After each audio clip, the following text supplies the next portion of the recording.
NIO fam, please be forewarned. I have over 20 tabs lined up for this video, so I don't know how long it's going to be, but I will create links, timestamps. So if you look at the bottom of the video or down in the description, you can jump around in case you don't want to watch all the way through. Having said that, at the bottom of the screen, I have it on the ticker. Those are the three short-term stock price indicators that I will continue to track. And then above that, also near the bottom of the screen, you've got the three major growth phases as I identified them for NIO several years ago. This is the short-term kind of big picture, but long-term time frame that I'm thinking. So for example, I'm waiting until NIO is at least profitable and has delivered 1 million cumulative NIO. That's just the premium brand vehicles. That's kind of my view, big picture overview, so that you have it. Now let's get in and let's start with the sentiment, because I think it's the lowest that I have seen it. And Marcel, who has been covering NIO longer than I have, has talked very recently about how this is the lowest, the worst sentiment he has seen, not just for NIO, but Chinese stocks. So I wanted to start there and then point this out. This is recent, and I've actually pulled it up and kept it on screen, the specific thing that he said. Now, this is a CIO of a firm, an investment hedge fund company from Singapore, but they're China focused. And he says that both domestic and foreign investors in China, he's never seen them as bearish in 20 years as they are now with respect to the Chinese market. And that's one of the reasons. This is one of the first things he said when he was asked why he thinks China might be poised for a decade-long bull run. So I'm just sharing the things as I see them, because this is, again, a longer video that I'm going to do and highlight some different things.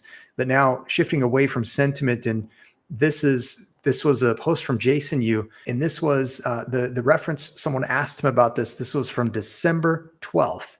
This was William Lee. I call him Mr. EQ for his emotional quotient and big picture overview thinking. And I believe he sees things into the future. I'll point a couple things out later on in this video, specifically referring to that and why I think he sees things that way. Also why I'm so long-term with this as a play in investment. The NIO and Onvo deliveries together should be 30,000, should be no problem for this month of December. You know, it's wild. And I think it's part of the sentiment, but I've seen it quite a bit, actually, that people have been, even last week, which was before we had even gotten to halfway through the month, and people were already talking about the NIO deliveries and the Onvo deliveries were going to be a miss, and guidance was a miss. And we had no data, nothing from NIO on any of it. So I just thought that was a bit of an indicator that sentiment is so bad, but also there's a lot of presumption by folks. But let's get into this a little bit, because first off, here's the Onvo, and this is, again, not put out by NIO, but these are the insurance registrations for the week of December 9th through the 15th. And we've got 1,700 as the number for Onvo. And then for NIO, we've got 4,400. But here, if you don't know this, I've been covering these insurance registration, these weekly numbers, I think as long, maybe longer than anyone. And I only say that to make the point that I may have some sense of some indicators. Like, for example, we usually see bigger numbers at the end of the month on the insurance registration side of things. But let's just look at the month-on-month comparison of November to December, because if we look back at December, the first full week in December, what we had was 5,100 for both brands combined, versus the first full week in November, only 3,820. And sure enough, moving into that second week of November 11th through the 17th, which would be the comparable week to this week, there were only 4,820 on both brands for that November sort of second full week. But this is what the full week looks like now, comparatively. So this was last month in November. This is the number for this month in December. And by the way, if you didn't catch it, I'll say again, usually we see the bigger numbers on the weekly side of things at the end of the month. We still have 2 full weeks ahead for NIO and Onvo. And the biggest single individual insurance registration week that we've ever seen, I believe it was just the NIO brand, and it was 6,800. So let's see how all this plays out. Also, I have seen misinformation put out on this, so I want to bring it up again. This is from the third quarter earnings. This is from William Lee, and he talked about the first NIO house in the MENA region in the UAE and basically that sales and delivery will start in the UAE in late November into December. Now, I'm wondering if we'll see some deliveries in December for the UAE. I don't necessarily expect it to be a huge number, but if you're wondering what the numbers could be potentially, there was a NIO user who was actually at that NIO house, sort of the grand opening, and he talked about Tesla doing about 7,000 and a quarter for sales in the UAE, which tells me that 2,000 is reasonable for NIO. I don't expect that right away, but it's just kind of interesting to have that out there, sort of an asterisk, and we'll wait and see if we get numbers on that after December or moving forward. This is also a nod to, and again, some misinformation that was out there, people saying that NIO is not doing expansion outside of China. Not true. NIO will officially start deliveries in Azerbaijan in Q2 2025. There is an alignment of this with the release of things like Firefly. And also, I believe the goal is 20,000 monthly deliveries of Onvo in March of 2025. So, into 2025 with all three brands out there. And it's one of the things that William Li referenced specifically in that same earnings call, the most recent one, that transcript. He cited more international expansion with the full brand build out, as they'll now be able to get into all different market price ranges. So that changes things globally. This is another nod. When I saw this, the Mastercard NIO joining up, and then NIO Group and Alipay also, this sort of, again, was a nod in my mind. I'm thinking, okay, this is an alignment to their positioning for more expansion globally. And it makes a lot of sense with the more affordable brands, particularly with battery as a service. And then as we transition over to here, NIO with the power swap stations in Europe continues to expand. I had talked about this before, but I think it's worth noting again. Regulation matters, and the build out, development, growth, infrastructure for things like power swap stations makes a difference in different countries, different regions, based on what the regulations are. So I didn't expect this to be a really fast ramp on the power swap station or battery swap station side of things in Europe. But as it goes, they are positioned to, again, even if they're not doing a lot of NIO premium brand sales, they will have Onvo and Firefly coming available. So they have more optionality. One thing we are waiting for with Firefly is specifics that hopefully we'll get from NIO Day in just a few days about Firefly and what the battery swap station scenario is going to look like for Firefly. But as we continue to move, I just want to get through all these tabs since I had them. And this, by the way, this is just like a portion of some of the things that I bookmark and make note of. I didn't want to go too far in depth, but I wanted to offer about 20 different tabs and just kind of cover a few different topics because some people were wanting more of this, and I wanted to also offer it. So 60 million battery swaps and counting. It doesn't seem like it was that long ago. It was actually in the fall, I believe, of 2020. And I remember that it's stuck in my mind when William Li talked about how, I think he said it took him 6 years or maybe longer to get upgradable, swappable battery technology sort of to the point that he wanted it to be. And from there, this is what we've seen: 60 million battery swaps, and they are coming faster and faster and faster. And they will, as cumulative deliveries go with not just NIO, but now the sub brands, which will be coming and ramping as well.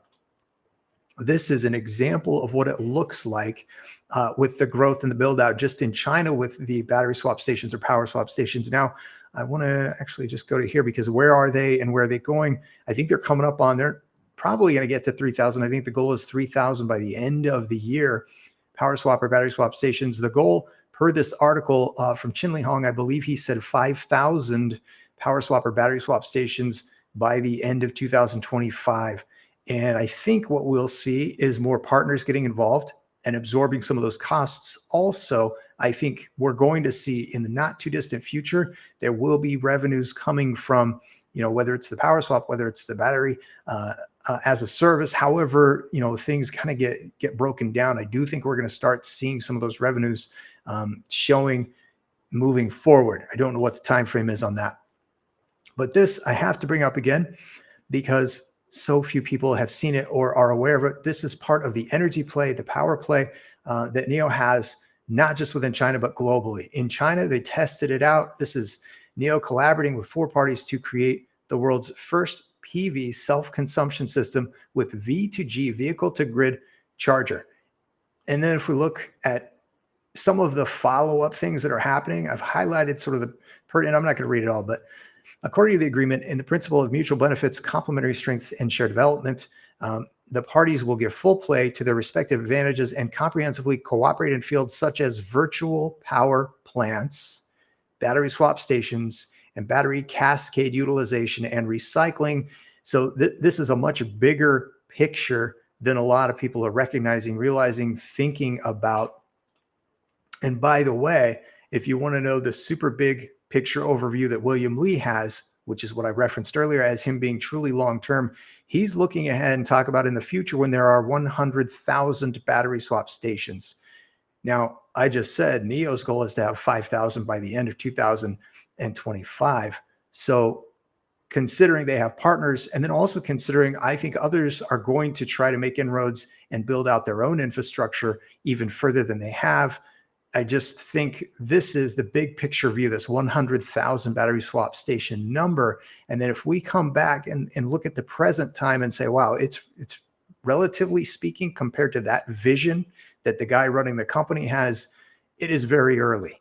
But NIO has that early lead, which is exactly what I personally like to see.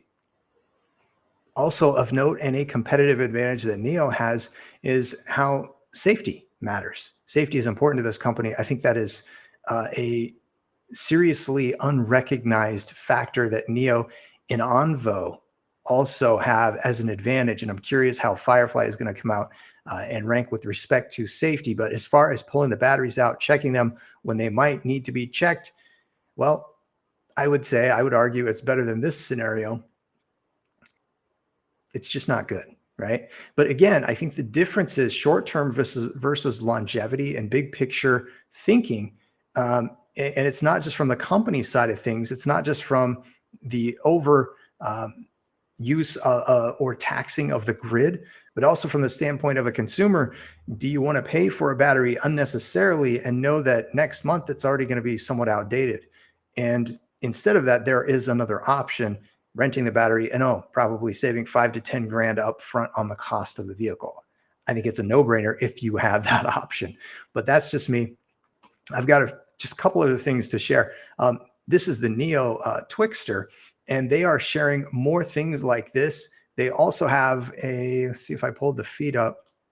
Yeah, I like this breakdown. They have these 10 facts, and they've got these different volumes and things you can go into. Also, if you go to the NIO YouTube website, I'll make sure I link that down below as well. You can also dig into and see some of the things like the NIO House episodes, the podcasts that they do, but also they offer information if you're willing to dig and go a little further. There's no possible way I could share even a quarter of everything that I dig into, but and especially I've gotten really far behind in these last couple of months, but hopefully I can start catching up a little bit. And in the meantime, I did this in under 20 minutes. We'll call that a win.